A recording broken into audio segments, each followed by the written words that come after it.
ఈ ఫిబ్రవరి మాసంలో మరియు మాఘమాసంలో ముఖ్యమైనటువంటి పండుగల గురించి క్లుప్తంగా సవివరంగా సంపూర్ణంగా మనం తెలుసుకుందాం. మనకు 1వ తారీఖు ఫిబ్రవరి నెల 2026వ సంవత్సరము ఆదివారం మాఘ పూర్ణిమ, అందులో పుష్యమీ నక్షత్రం. ఎంత విశేషమంటే ఆదివారం పుష్యమీ నక్షత్రం వస్తే రవి పుష్యార్క యోగము, గురువారం రోజు పుష్యమీ నక్షత్రం వస్తే గురు పుష్యార్క యోగము అంటారు.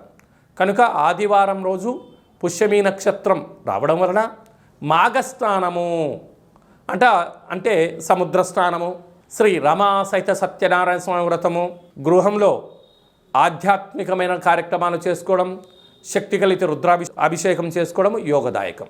ఆదివారం రోజు పూర్ణిమతో కూడుకున్న పుష్యమీ నక్షత్రం అవ్వడం వలన పుష్యమీ నక్షత్రాధిపతి శని భగవానుడు కర్కాటక రాశిలో ఉంటుంది.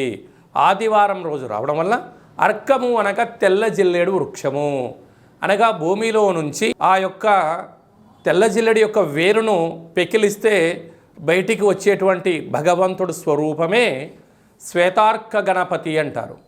అంటే శ్వేతార్కము తెల్ల జిల్లెడు యొక్క వృక్షంలో సహజ సిద్ధంగా ఏర్పడేటువంటి వినాయకుడి స్వరూపము. కాజీపేట క్షేత్రంలో సాక్షాత్తుగా స్వామివారి యొక్క కొలువై ఉండబడిన క్షేత్రంగా మనం గమనించాలి.